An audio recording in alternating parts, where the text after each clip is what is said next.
Hi there, welcome to Business Leadership Podcast.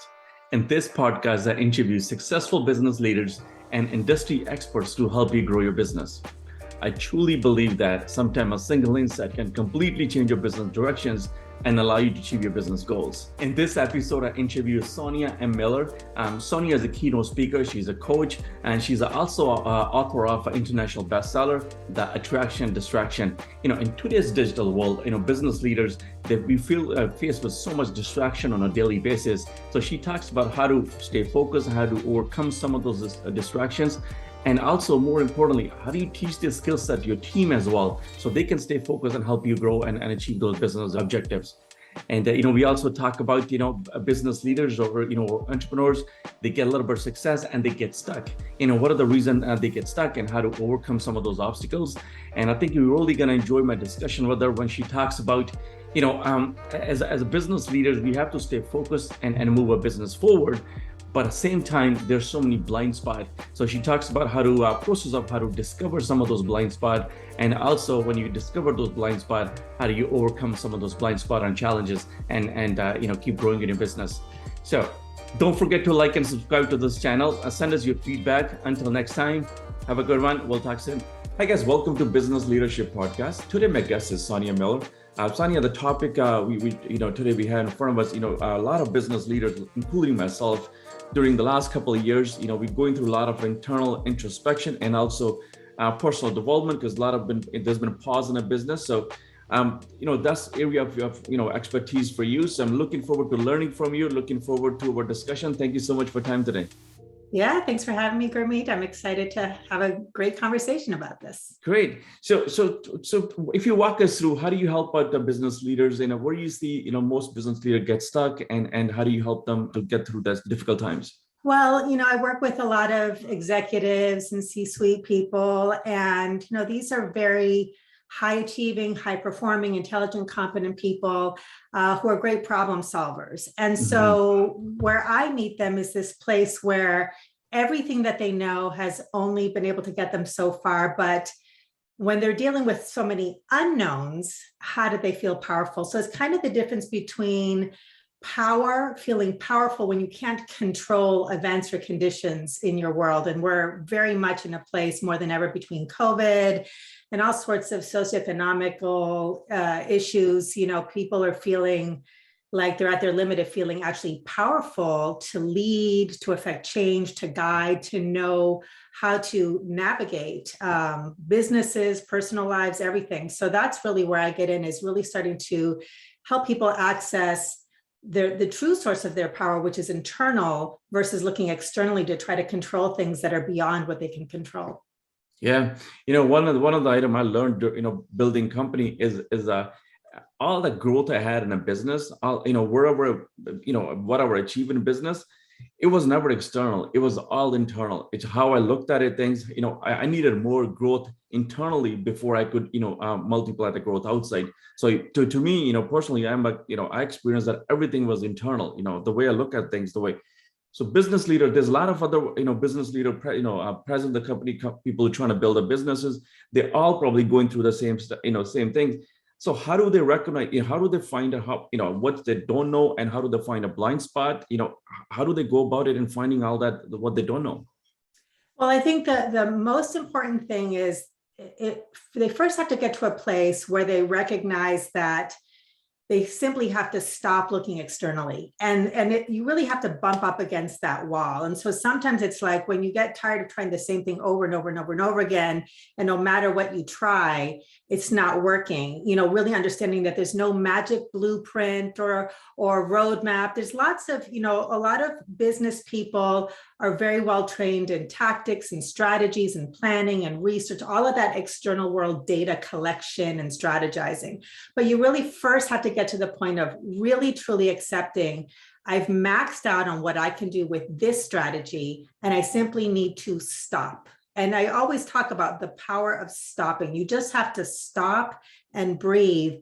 And this is where we start to tap into answers and guidance and wisdom, which is through the consciousness of willingness. So one of the things I say is, surpassing your limits, connecting to your power is not about working harder. It's actually about a very different approach, which is training your awareness.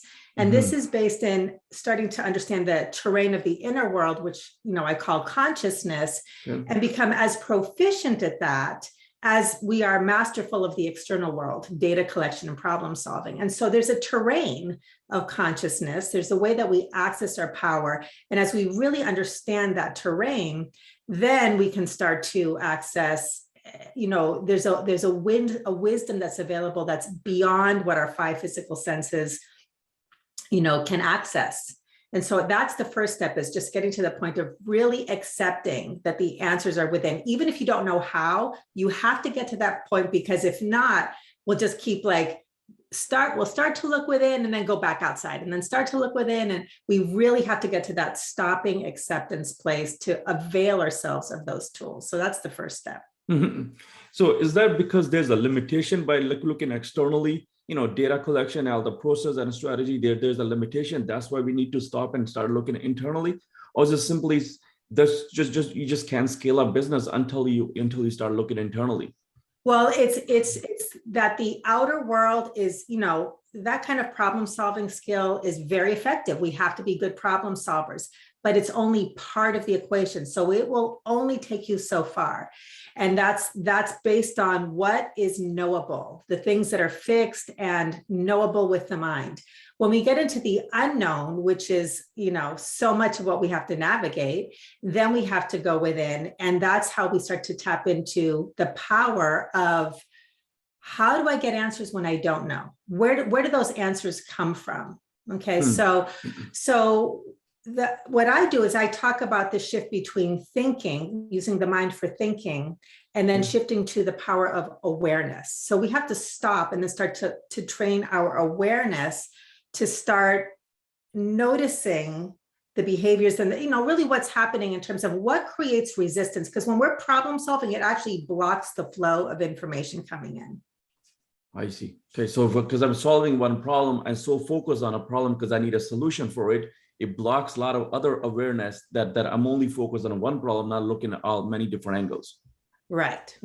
So a way to look at it, the way I think that has helped a lot of people, is there's kind of two skills. There's doing skills and there's being skills. So doing skills is the, external world focus, and being skills is the internal world. So it's kind of the difference between the hunter, who hunts and pursues and thinks and strategizes and has a target on the horizon that they actually can identify. It's like it's the world of form.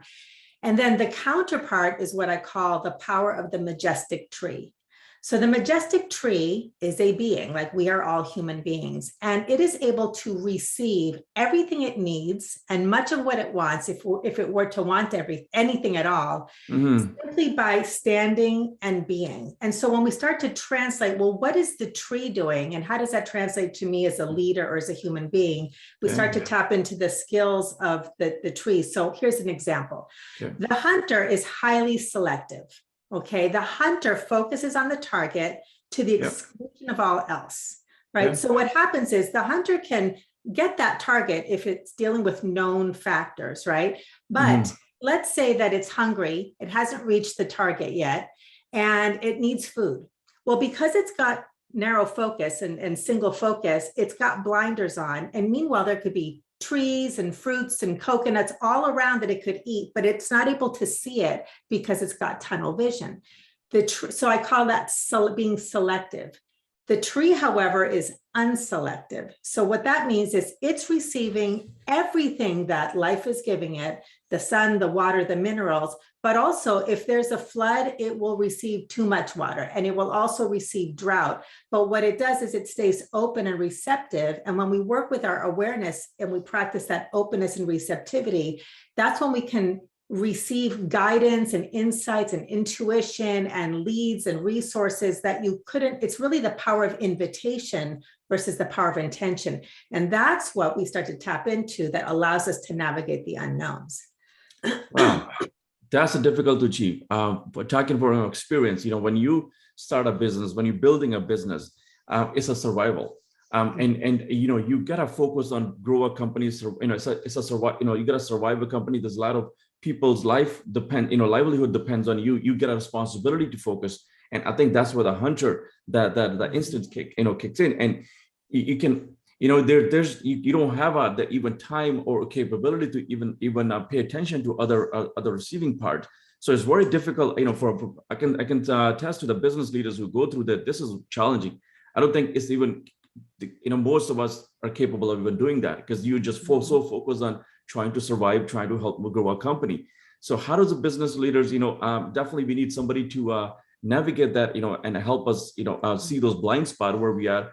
But I think as a one person, it's very difficult to focus on those when you only get a target in front of you. Hey, I need to scale business. I need to add more clients. I need to grow my company. I need to, hire more people. There's so many other challenges that you so narrowly focus on.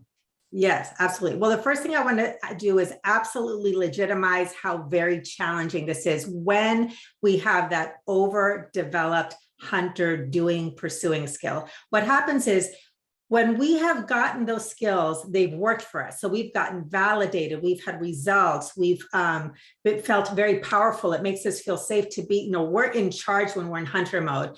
When you've come to rely on that and you've gotten results, for me to say, oh, just be like the tree and receive, you're like, pardon me, but screw you. I mean, that's not effective, Yeah. So I'll just tell you, I have a business degree. I used to trade stocks and bonds. I work with C-suite people. I know how hard it is. So this is why I said the first step is you have to get to the point that I've tried everything I know and I can't get beyond a point. Because to ask people who are in hunter mode or in survival mode or stressed out to actually start to stop and practice these awareness skills. That's difficult. It's difficult. I get it all the time. It's like, I don't have time for this. This doesn't produce any results.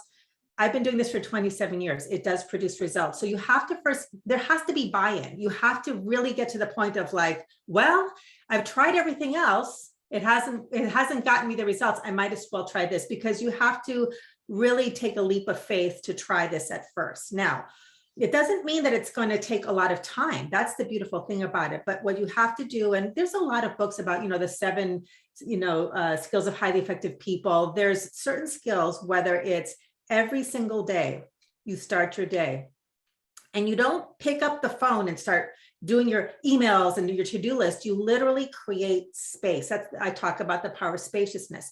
You have to create a space to stop and be.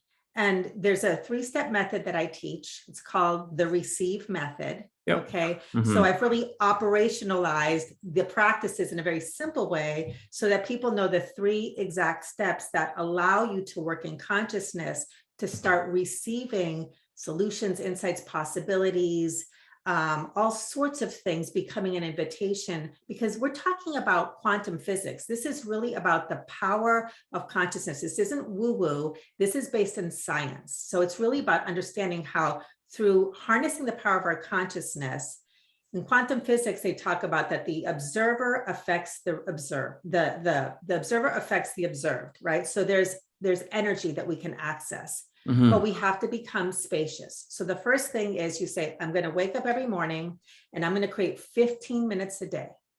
Okay. And that space is simply to clear my mind of problem solving, to stop the problem solving, mm-hmm. to open up a space, to learn how to work with what's in the space. And I'll talk about it a little bit more specifically. Okay. And when you open up a space, I always like to say a bowl that is full can receive nothing new, but a bowl that is empty can receive something new. So our mind is a space, the body is a space, our emotional being is a space. And usually when we're in hunter mode, that space is filled up with hunting and pursuing and problem solving and data and trying to figure things out. And so what happens is that space gets filled up with either trying to conquer something and battle it like the hunter, or defend against things that we're afraid of. There's always some kind of wrestling in that space. As long as the space of your awareness is filled with all of that problem-solving activity, you can receive nothing new.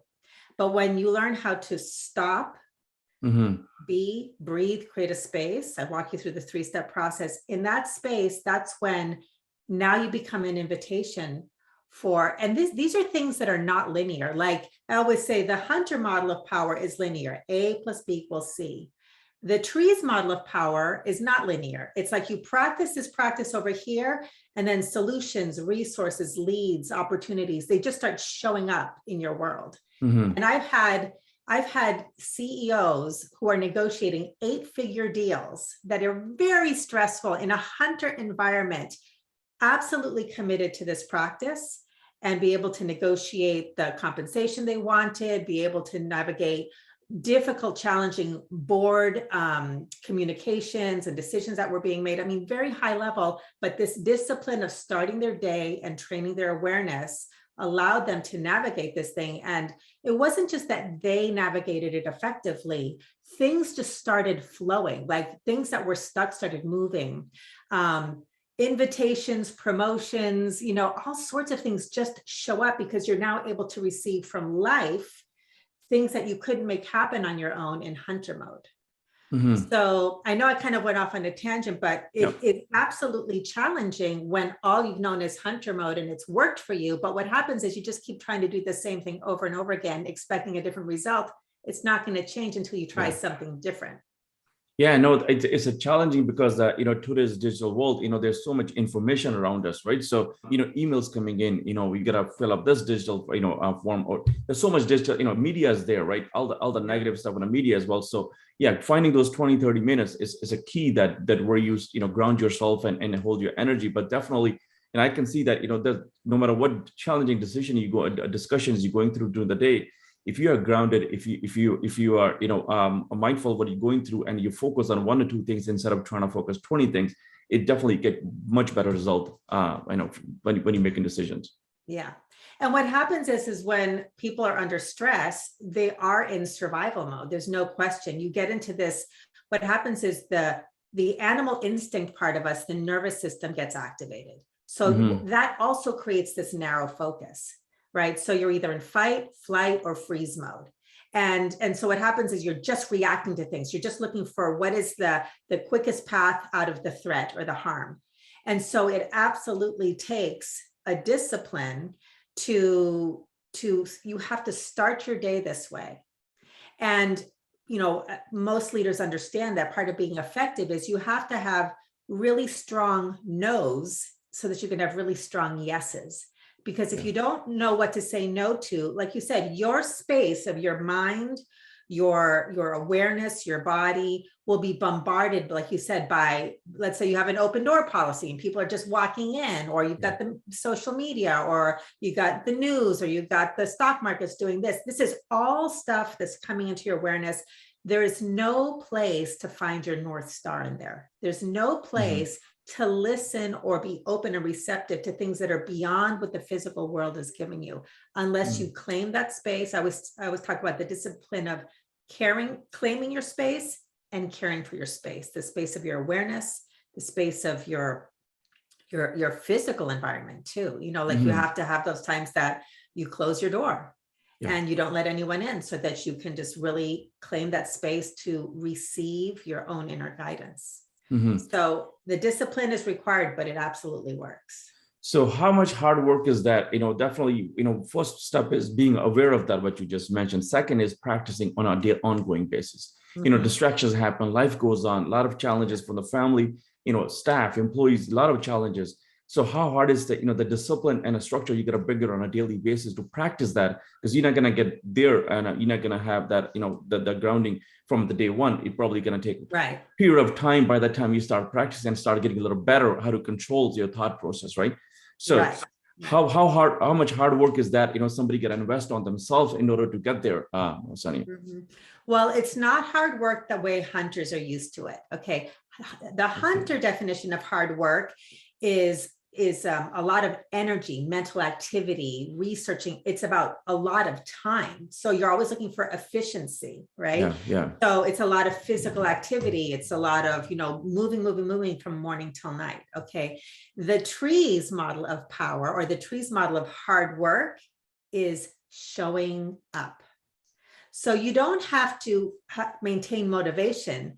you have to be committed to showing up. I'm telling you, I actually have this thing I developed because so many of my clients are, again, hardworking, active, go, go, go, go. They show up to my door. We talk a little bit. They say, yes, I want to do coaching. This all makes sense to me. So I give them their plan. And then I start getting the phone calls. Oh, I can't make it to the session. Or they'll show up to a coaching session and say, well, I didn't do my homework. And so I call myself the human crowbar. And so my job is to find a little crack where there's a little bit of space and insert myself and open up a little bit more space. So hard work is about showing up 15 minutes a day. If you do that, then what happens is your awareness, two things happen. First of all, you already set yourself up for success for the day, because instead of starting your day, imagine this, you wake up, you pick up your phone on your nightstand. People do this all the time. Yep. They start scrolling through the emails. Okay. You are now starting your day with your consciousness, your awareness, reacting to things, right? You are not driving the bus. You're just a reaction machine. All right. Now imagine you wake up and you don't look at your phone. You walk over to a chair. All right. You close your eyes. You say 15 minutes, put a timer on 15 minutes, right? Okay. You close your eyes, you breathe, all right? And then I'll tell you what the three-step method is. Okay. A-L-I. Okay. A stands for awareness. L stands for let it be here. I stands for invitation. Okay. So you first just sit and you breathe and you be. Now, if your mind is racing, you can either write this down or you can say it out loud. And you're literally going to do a brain dump.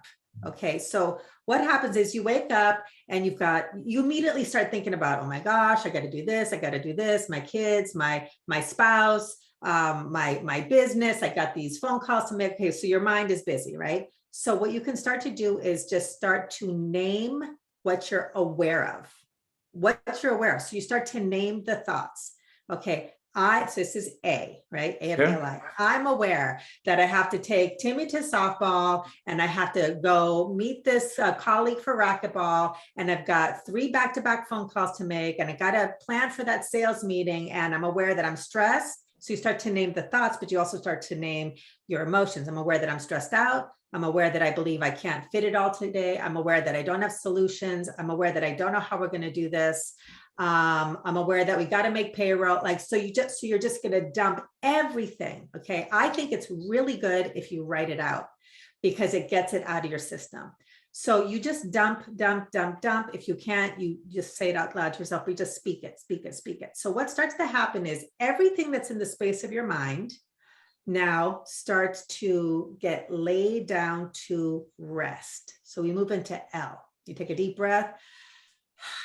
Now we're going to do the opposite of problem solving. Instead of problem solving, which is wrestling with it, we let it all be here. We let all of this land.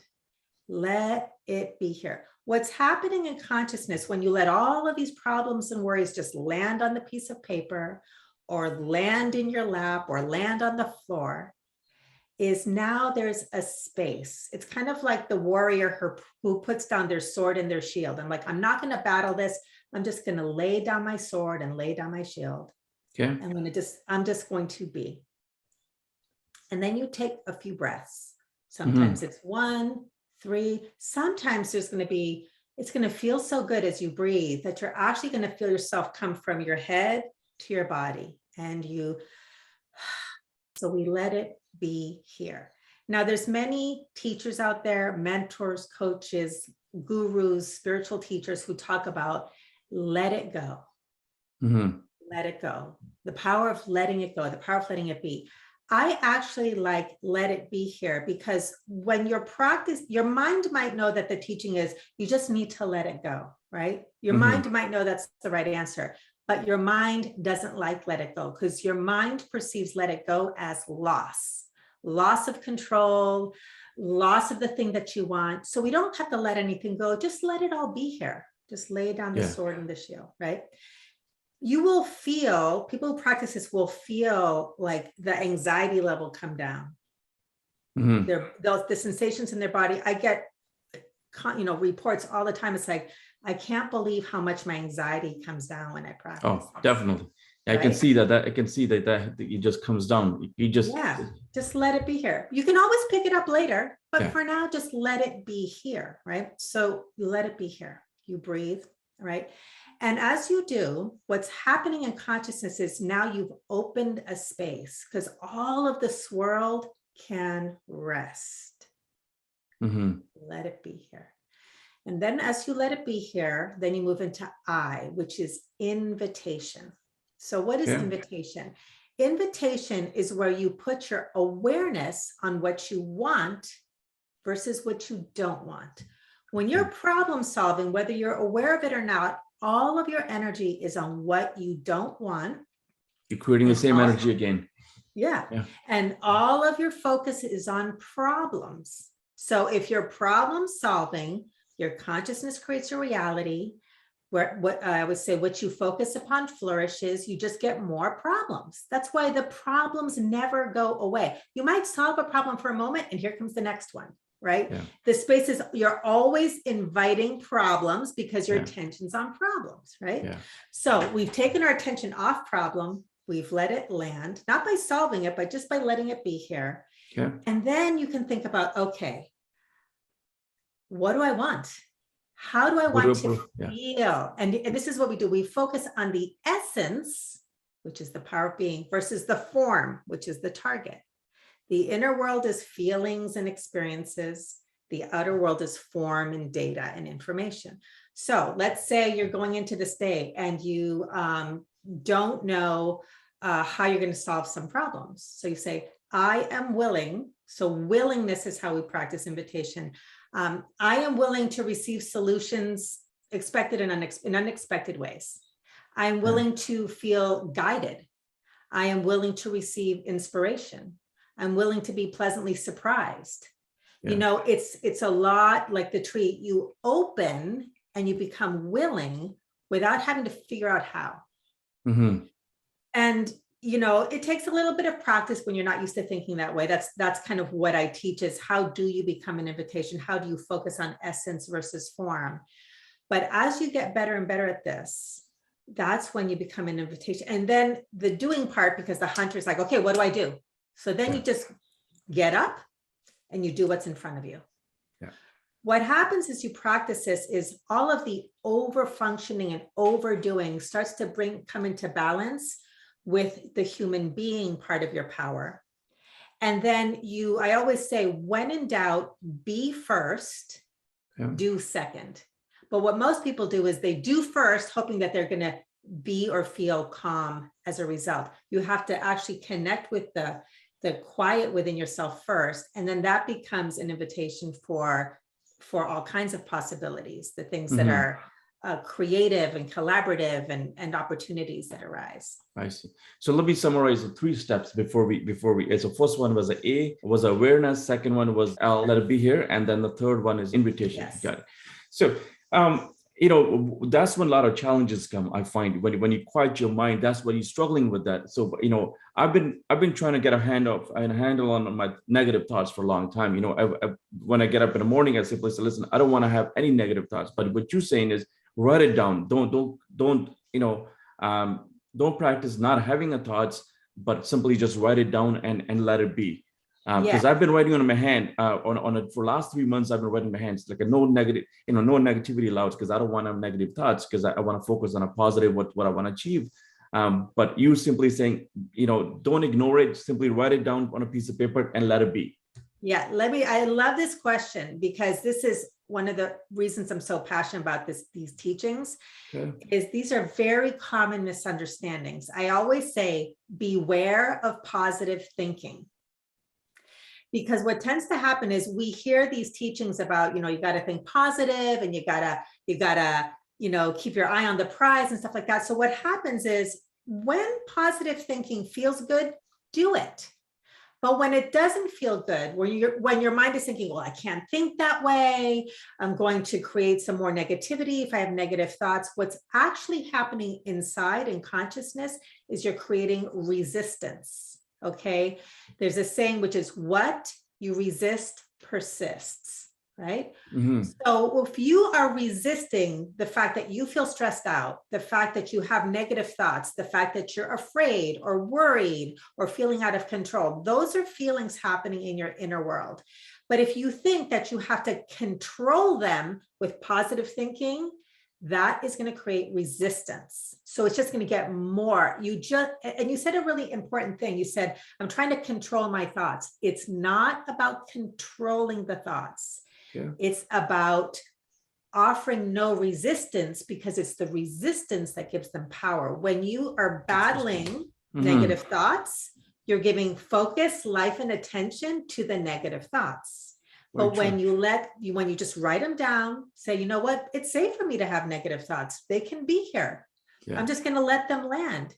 They lose their power, and then the space opens up. And I'm telling you, I would say space is the invitation. Space becomes the invitation for, you might suddenly like have a positive thought. Oh, I could do this. Or you suddenly might feel yourself willing to do something that you weren't willing to do, but it's the perfect thing to do. Or you might turn on, a podcast or the radio, if people still listen to the radio. Yeah. And all of a sudden you'll be hearing somebody talk on the subject. They're like, oh my gosh, that's exactly what I needed to hear, right? Or somebody calls you and it was the exact conversation you needed to have. It's because when you release resistance around anything, you release resistance around everything. You become open to what life is trying to give you, just like the tree, instead of having the blinders on like the hunter and you can't see anything else. Very interesting.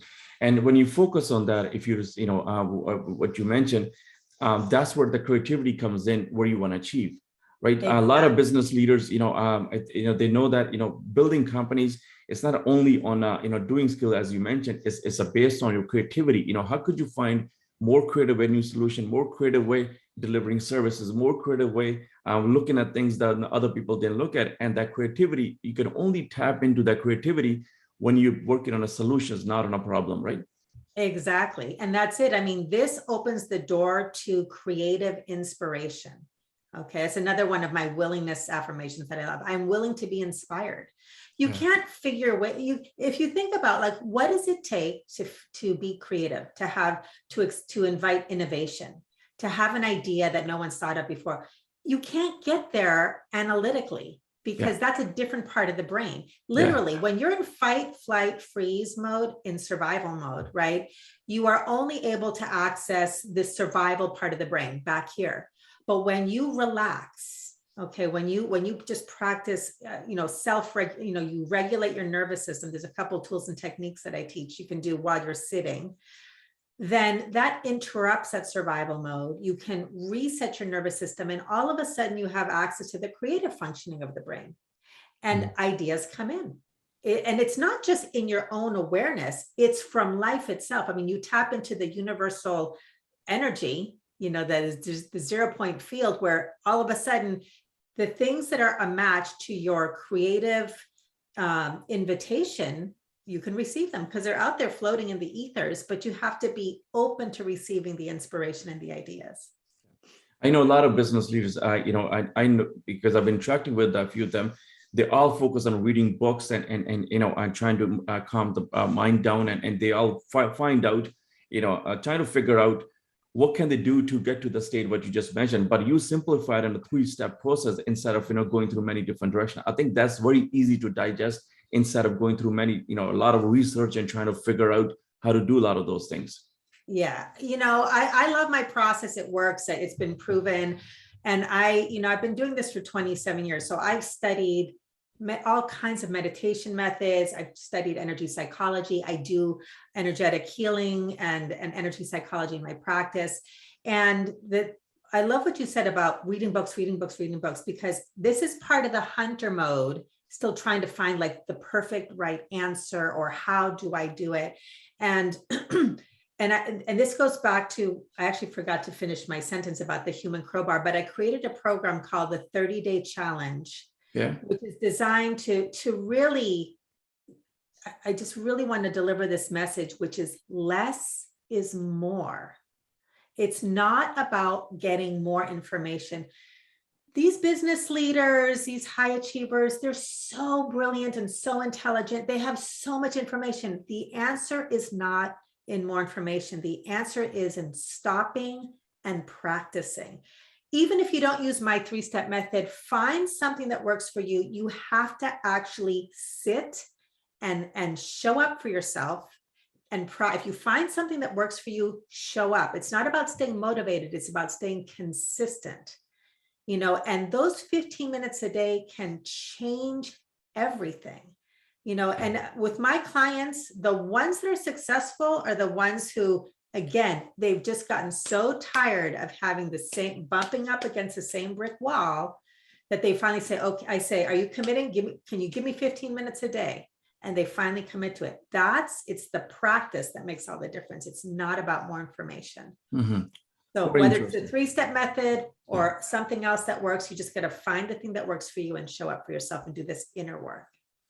Very interesting. So what do you think, Sonia, for the last couple of years with a lot of time on our hand from a leadership perspective or employee perspective, did these things got more worse or they got better because people had a lot of time to, for introspection, or think about it, or do whatever they want to do in the personal time because they had a time on their hand for the last few years.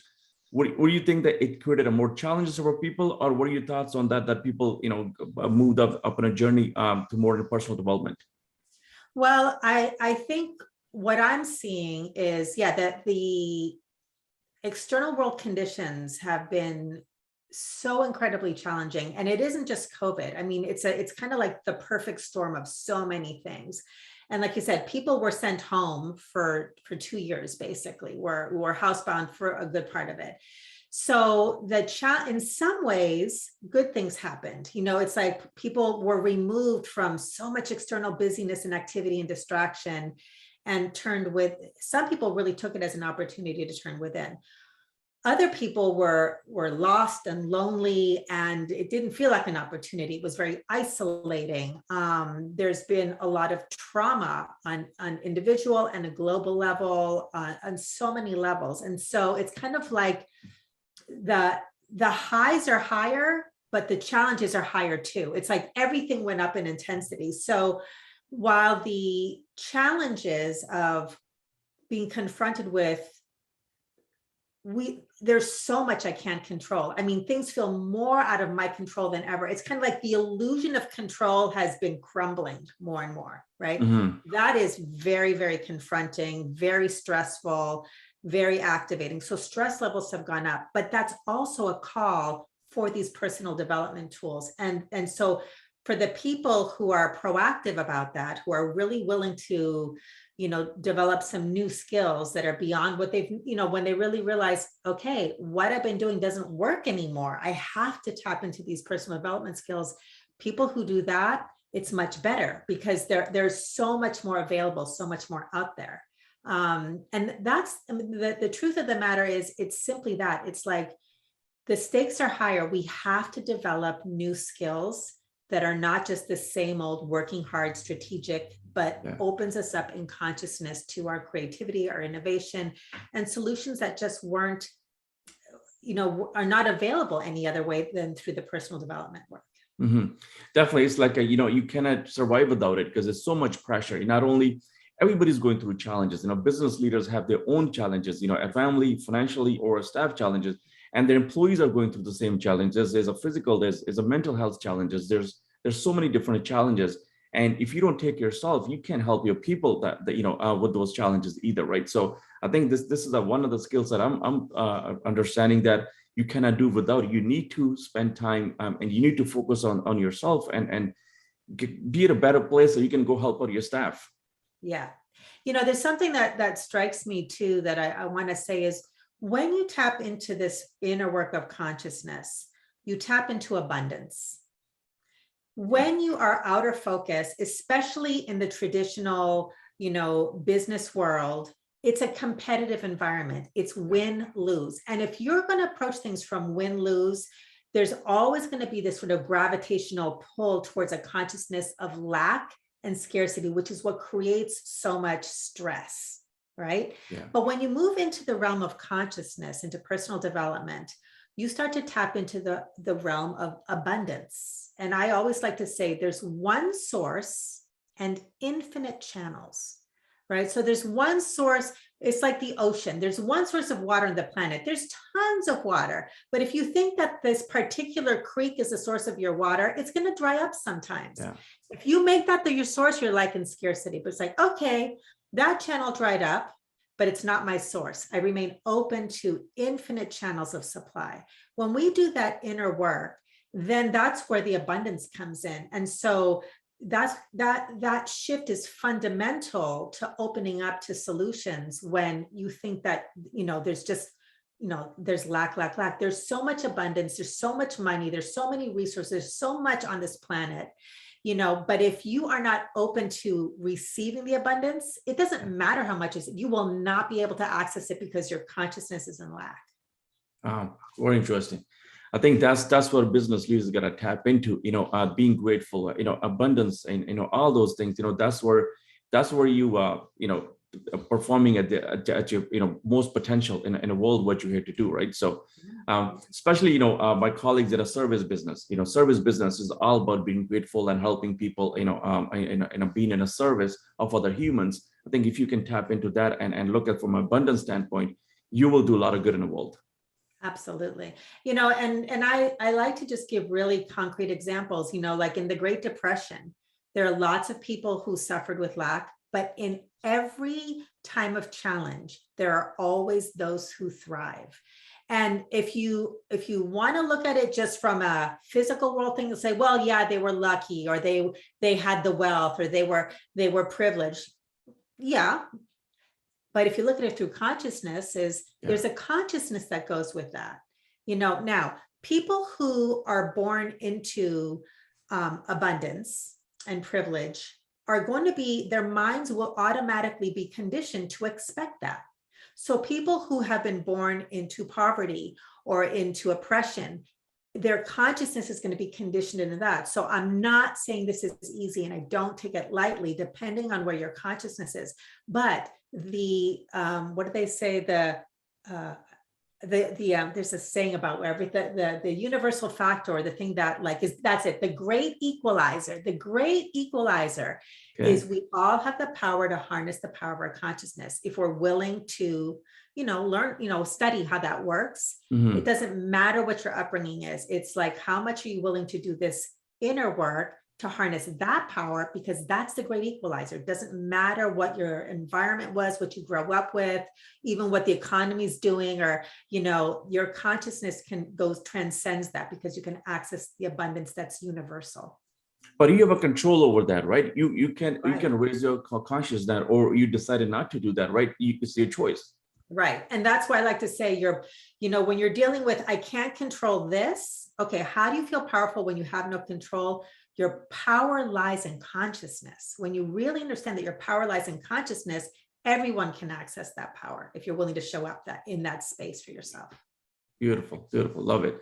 So let's talk about your journey, Sonia. If you walk us, our audience through, how do you get involved into this side of human behavior and development, and just walk us through. And if you also shared the thoughts that, are you working on a book as well, right? I saw that. The note the document you sent me, you were very generous of sharing the document. Is that part of the book coming? Should be expecting a book? That's the introduction. No, it's funny because I wrote my first book and it came out in 2008, and I knew I had another book in me, but the timing wasn't right, and it's finally coming through. So anybody who's interested in just getting a better explanation of the 3-step process can go to thereceive.method.com and get the guide. And that is the introduction to, I'm lining up a ghostwriter now to help me put together all these other pieces, but I'm working on that book and I'm excited about that. So that guide is called Why Hard Work Doesn't Work. Okay. I'm going to include a link below the video for that, so people can click on a link and they go through it. Very interesting. So let's talk about your journey. So how did you get involved in this? Well, as I mentioned, so the first half of my life, I was raised to be a really good achiever, so my parents are from Argentina. I'm a first generation American. My dad got a scholarship to MIT. And so I was raised, my father was kind of the dominant parent in my life, although my mother was very, very present, but I don't know, I was kind of raised as like the eldest son, right? Yeah. So I got the message, you can do and be whatever you want to do and be. And I got my sense of worth by achieving. So I got a business degree. I got into stocks and bonds. I was assistant vice president at the age of 24 in an institutional brokerage firm. So I kind of wanted to prove that I could do it, right? But as I was doing all of accomplishing things and achieving things and, in hunter mode, deep inside, I felt like I was dying a spiritual death. I wasn't happy. And I never really had asked my inner being, well, what do you want to be when you grow up? I just did what I thought I was supposed to do.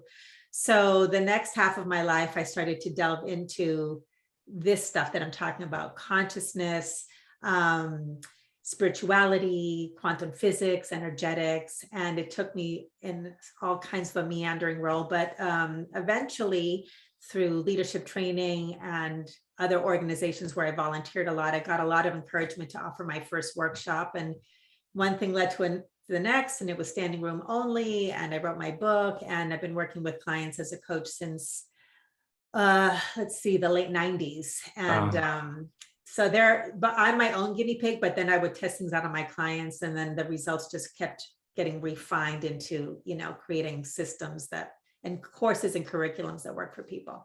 Mm-hmm. Very interesting. So thank you for sharing that, but I definitely, find that, I'm my own obstacle to any growth, any goals I have. I'm on my own obstacle. More I tap into this conscious, side of me. I mentioned more I grow as more I'm able to scale my company, more I'm able to achieve my goals, more I'm able to help other people around me. So, for me, I personally, strongly believe that that's my limitation. My own mind is my limitation. That is the only limitation I got. Otherwise, I could go achieve those goals. And I'm sure a lot of business leaders listening to our conversation or watching us, they probably feel the same. So how can they get help a little bit? How can they connect with you, and how do they get ahead? Yeah, I'd be happy. So anybody who'd like to, chat with me, have a conversation about something that would fit what their goals are, you can just look at my website, surpassyourlimits.com, Yeah. and click the link to contact me, and we can set up a time to chat. And like I said, I've got a number of curriculums and different ways. And, my intention is always to give people what they need and nothing that they don't need. So it's really about customizing the support based on their goals and objectives. Well, you definitely gave me a different perspective on a few things. I learned so much from our discussion, and I'll kind of encourage business leaders who are watching. Definitely, I'm going to include all the links you mentioned below the video as well. I will definitely encourage them to, hey, click on a link, watch this video, click on a link, and get some more information. And I definitely, reach out to you for conversation. Definitely. These are the limitations we got. And I think by ourselves, we cannot navigate those limitations. We're going to need somebody to see our blind spot and help us get over some of those limitations. Yeah, this is my passion. This is my purpose. I love illuminating the blind spots that come from over relying on hard work because we don't know any other way, and then really shining the light on how to access your power through consciousness. It's so interesting because it's so the opposite of all of this hard work. It's truly when you stop and open, then you can access things that were just not available to you before. But it does require, learning a new skill if you're disconnected from that, but it's so available to everybody. So I'd be happy to talk to anybody who this resonates with. Beautiful. Yeah, I really want to appreciate your time. Thank you so much. You're very generous with your time. So I enjoy our discussion. Thank you so much for time, Sonia. Thank you, Gurmeet. I've had a really good time. I love this chat. Thanks. All right. Thank you.